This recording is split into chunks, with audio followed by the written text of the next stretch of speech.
I want you to just close your eyes for a second. Imagine you're standing on a curb in Cairo. Can you picture it? The heat is rising off the pavement, sun's beating down, and the sound is, was a wall of sound. It's a symphony. It is. It's not just traffic, it's car horns, people shouting, engines revving. It's chaotic, it's absolutely electric, and if you're new there, it can be completely overwhelming. It's a sensory overload. I mean, Okay. in the best and sometimes the worst ways. And in that moment, amidst all that energy, you usually have a very simple, very human need. Yeah.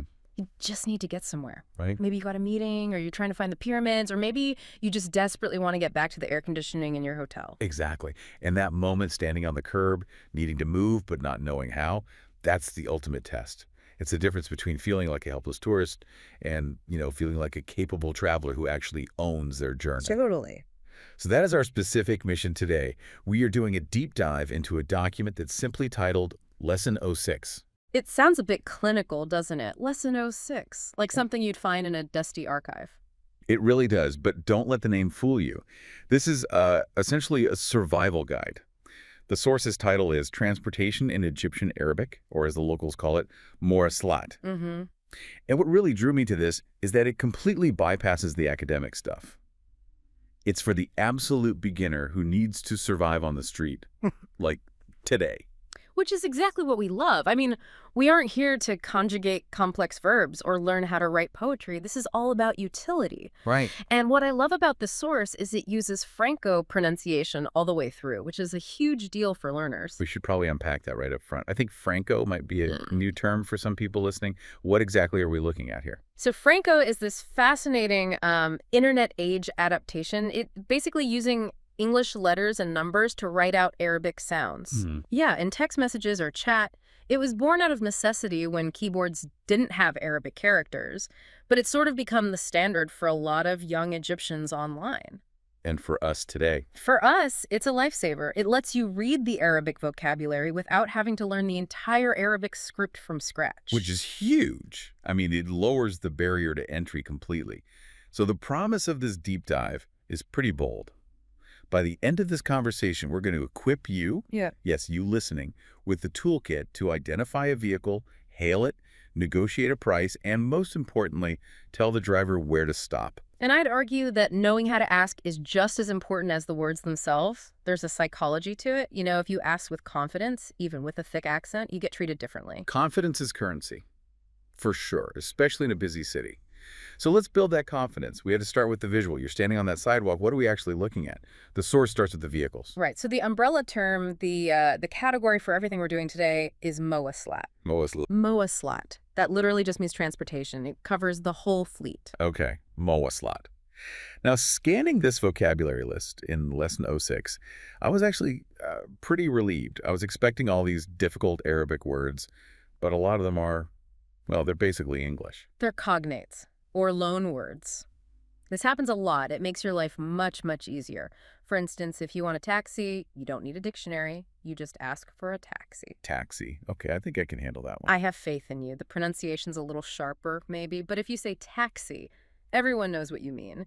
Then you've got the subway system. The Cairo Metro. Yeah, which is surprisingly extensive, and that is just called the Metro. Oh, true. Okay, another familiar one. Don't get too comfortable, though. We're about to hit some local flavor. The next one is arguably the most important vehicle in Egypt for locals, but maybe the most intimidating for a tourist. Oh, I know what you're talking about. Yeah. The little white vans you see weaving through traffic. The very same. People hanging out the windows. Yeah, I've seen videos. They look like organized chaos on wheels. That is the microbus. Microbus. So it sounds like microbus, but just sort of put together. Precisely. It's micro and bass. Microbus. These things run on specific routes. They don't have schedules. They just go. If you're brave enough to take one, you are truly living like a local. Microbus. Got it. And for something a little bigger, a standard city bus. That would be the autobus. Autobus. I love that. This is fun to say. Autobus. It is. And you can almost hear the history in it. It probably comes from the French autobus. Oh, that makes sense. Yeah, Egypt has a significant layer of French influence in its vocabulary. So autobus becomes autobus. Okay, so we've got taxi, metro, microbus, and autobus. That covers public transit. But what about just a regular private car? That's not a loan word, is it? No, this is where we hit our first real Arabic word and our first Franco challenge. The word for car is triabea. Triabea. Okay, I'm looking at the spelling in our notes here. It starts with the number 3. Explain the 3 for us. This is the heart of Franco. The number 3 represents the Arabic letter ain, or N. There's no equivalent sound in English. It's a guttural sound made deep in your throat. It's almost like a light constriction. Ain. Ain. So it's not Arabea, it's triabea. Exactly, triabea. If you can master that 3 sound, you instantly gain some street cred. It signals you're really trying to speak the language properly. Triabea. Okay, I'll be practicing that one. So our fleet. Taxi, microbus, autobus, metro, and triabea. I feel like half the battle is just being able to name what you see. It grounds you. But, naming the vehicle is only step 1. Now we need to actually find them. Right. This brings us to the question words section. And for a traveler, there's really one question that rules them all. Where? Where? In Egyptian Arabic, this is short and sweet. Fain. Fain. That rhymes with rain. Pretty close, a bit more clipped. Fain. And the grammar is incredibly simple. You don't need is or are. You just say fain and then the thing you want. So if I'm looking for the subway. Fain el metro. Fain el metro. And el is just the. Yep. Fain el metro. Where is the metro? That is deceptively simple. I love it. Now, there's another example in source that I think is really valuable. Fain el maqwef. Ah, yes. The maqwef. This is a crucial concept. So in many Western cities, you have, designated bus stops. In Cairo, especially for the microbase, you have a maqwef. And what is that exactly? It literally means the standing place or the station. It's where all the drivers gather. It's the hub. So if I'm lost and I just need to find transportation, any transportation, I should ask for the maqwef. Exactly. If you just ask Fain el maqwef, someone will point you to the hive. Okay, so Fain helps you find the start point. But what if I know where I am, but I don't know the best way to get to, say, the Cairo Tower? I need to ask how. This is where the source gives us 2 great variations. The first one focuses on the method. It is aru 7 eze. Aru 7 eze. Okay, let's break that down. Aru 7 is from the verb to go. Eze means how. So literally, go how. Aru 7 eze. Aru 7 eze. So what kind of answer would I get to that? The answer would be the mode of transport. Take a taxi, use the metro. You're asking for the strategy. Okay. And the second one? The second one is a wasl eze. A wasl eze. A wasl means to arrive or to reach. So it's more like, how do I reach that place? That feels like a subtle difference. Are they interchangeable for a beginner? Oh, absolutely. Practically, yes. Yeah. A wasl has a slightly more destination-focused feel, like, how do I manage to get all the way over there? But honestly, use either one. You'll be understood perfectly. A Aru 7 eze and a wasl eze. Got it. Okay, now we move to the part of the interaction that personally always causes me the most stress. The money. The transaction. Yes, that awkward moment where you have to establish the price. I feel like this is where tourists get taken advantage of the most. You're absolutely right. I mean, some taxis have meters, but often the meter might be broken. You need to agree on a price beforehand. Or you're basically writing a blank check. You are. So you need to be direct. The source gives us a great phrase for this. El ograkam. El ograkam. This is very professional sounding. El ogra means the fare. Not just money, but the official price for the service. Kam means how much. El ograkam. I like that. It sounds official. I know there's supposed to be a standard rate. Exactly. It frames the conversation correctly. You're not asking how much do you want from me. You're asking what is the standard charge. And there's a variation here too for taxis specifically. El taxi bikam. Right. El taxi bikam. Literally, the taxi is for how much. Both work. The key is just to ask it before you get in. Speed and clarity. Got it. Okay, so we found the car. We know how to go. We've established the price. Now we are actually moving. The source has a section on daily usage, which is about talking about your destination. This is a little grammar detour, but it's a vital one. Yeah. The source distinguishes between going and coming. Okay. In English, we swap them around easily, but in Arabic, you need the right word. So you have raya, right, which means going. You're heading towards destination. And then you have gay. Gay, which means coming. Exactly. You're returning from somewhere. Let's look at the examples. They're pretty relatable. The first one is the story of my life. Ana raya el shul. Ana raya el shul. Ana is I. Raya is going. El shul is work. I'm going to work. Ana raya el shul. And the one I prefer, Ana raya el bait. Ana raya el bait. El bait is the house or home. Going home. You'll probably use this a lot with a driver. To the house. Right. So raya is forward motion.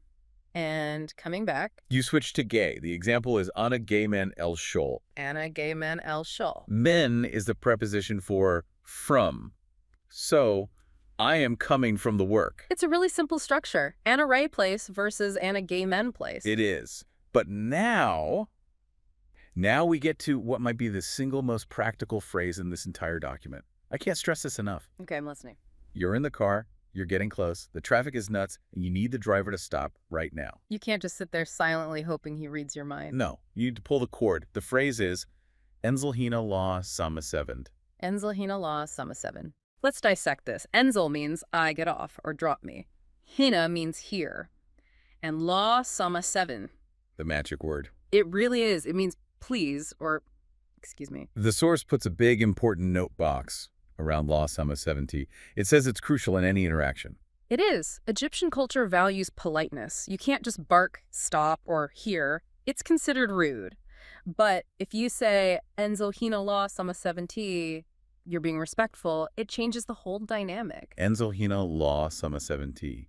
It has a nice rhythm to it. It does. And actually, while we're talking about being in the taxi, the source has a few more tools for controlling the ride. Right. Because sometimes you don't want to get out, you just want to direct them. So I get in, and I want to tell them where to go immediately. You can just say, Law sama 73 Allah, and then your destination. Law sama 73 Allah, so please to. Exactly. Law sama 73 Allah el metro. Please to the metro. Polite, direct, efficient. And what if I need him to just stop for a second? Not drop me off, but just pause. That's a different command. That is way too fina. Way too ifia. Way too woof means the car stops moving, but you're not ending the ride.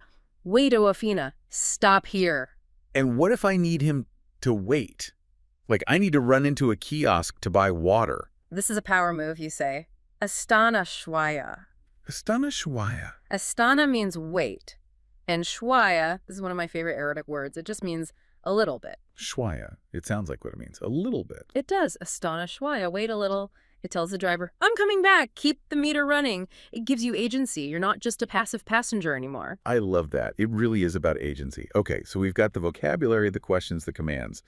But lists are one thing. The source gives us a simple dialogue to show how it all fits together. Yeah, this is great. It's basically a little script. Okay, let's do this. I'll be person A, the traveler. You be person B, the helpful local. I'm ready. Okay, I approach you on the street. Law, Sama 70, Aru 7, El Metro Eze. Okay, so you've asked, excuse me, how do I go to the metro? My response is simple. Cud taxi. Cud taxi. Take a taxi, that's it. That's it. Cud is the command, take. Okay, so I flagged down a taxi. Now I need to know the price. Hello, Garkam. And here I give you a number. 3 Ashara Gaina. 3 Ashara Gaina, 10 pounds. Right. 3 Ashara is 10. Gaina is the Egyptian pound. Now, quick note for you listening, 10 pounds is incredibly cheap these days, so don't expect that price in 2026.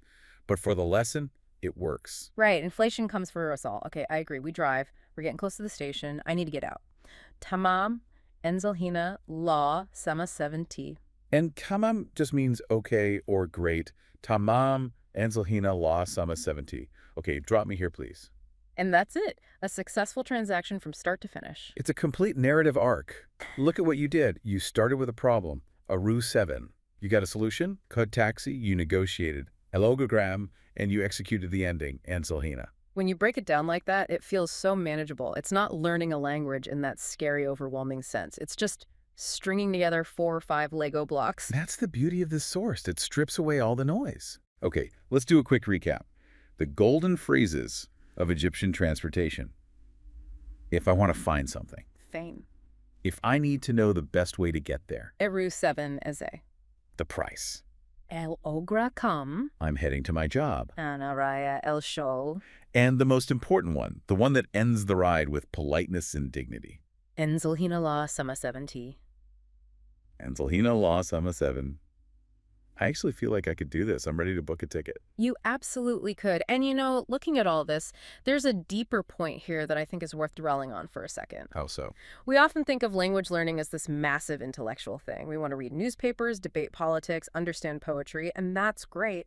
But real independence in a new country isn't about any of that. It's about mobility. That's so true. If you can't move, you're stuck in the hotel bubble. You're just a package being shipped from one tour site to the next. Exactly. This list isn't just words, it's a key to the city. But more than that, just think about the phrase, Enzel hina, drop me here. There's something incredibly empowering about being in a completely foreign environment where you feel like an outsider, and just having the tool to say, stop, right here. This is where I want to be. Wow. It puts you in the driver's seat of your own journey, even when you're literally sitting in the back seat. I love that. It turns the chaos of a city like Cairo into something you can navigate on your own terms. You're not just surviving, you're engaging. Precisely. You stop being a spectator and you become a participant. Well, there you have it. Your survival guide to the streets of Egypt, courtesy of the surprisingly deep Lesson 06. Practice that Franco pronunciation. Taxi. Metro. Three Abeya. Get that ain sound working. And don't forget the magic word, La, Sema 7R. Thanks for listening to this deep dive. Now go out there and catch that micro bass. Ma'asalama. See you next time.